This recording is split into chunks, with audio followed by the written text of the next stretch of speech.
উত্তরাঞ্চলের মুখ্য সংগঠক হিসেবে আমাদের যারা সাংগঠনিক টিমে রয়েছেন, আমরা একসাথে এই ঈদের পর এখন থেকে আমরা বাংলাদেশের যে আমাদের দায়িত্বপ্রাপ্ত যে 32টি জেলা রয়েছে প্রত্যেকটি জেলায় আমরা যাব। কারণ আমরা মনে করি এতদিন বিগত এক যুগ ধরে রাজনীতি আর গণমানুষের রাজনীতি ছিল না। রাজনীতি ছিল টাকা দিয়ে মনোনয়ন কেনা এবং রাতের আধারে কারচুপির মাধ্যমে, ভোটের মাধ্যমে, যে কারচুপির ভোট তার মাধ্যমে নির্বাচিত হয়ে সংসদে যাওয়া।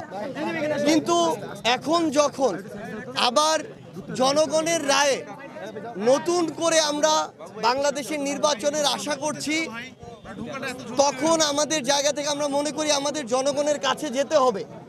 কারণ জনগণ তার ভোটাধিকার ফিরে পাবে।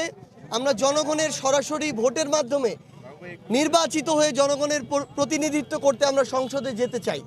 সেই জায়গায় আমরা প্রত্যেকটি জায়গায়, মাঠে ঘাটে, অলিতে গলিতে, বাড়িতে আমরা যাব জনগণের কাছে। আমরা যা করতে চাই, বাংলাদেশকে নিয়ে যে স্বপ্নগুলো দেখি, আমাদের যে প্রত্যাশা, সেগুলো তুলে ধরতে, এবং জনগণ আসলে কি চায়, এত ত্যাগের পরে, রক্তের পরে যে নতুন বাংলাদেশে, এই বাংলাদেশে তাদের চাওয়া কি, সেগুলো শুনতে আমরা তাদের কাছে যাব। আমরা সেই কাজগুলোই করছি। তারই ধারাবাহিকতায় আমাদের রংপুর বিভাগের যারা জাতীয় নাগরিক পার্টির কেন্দ্রীয় কমিটিতে রয়েছে, আমরা তারা আজকে আমাদের জায়গা থেকে একসাথে বসবো।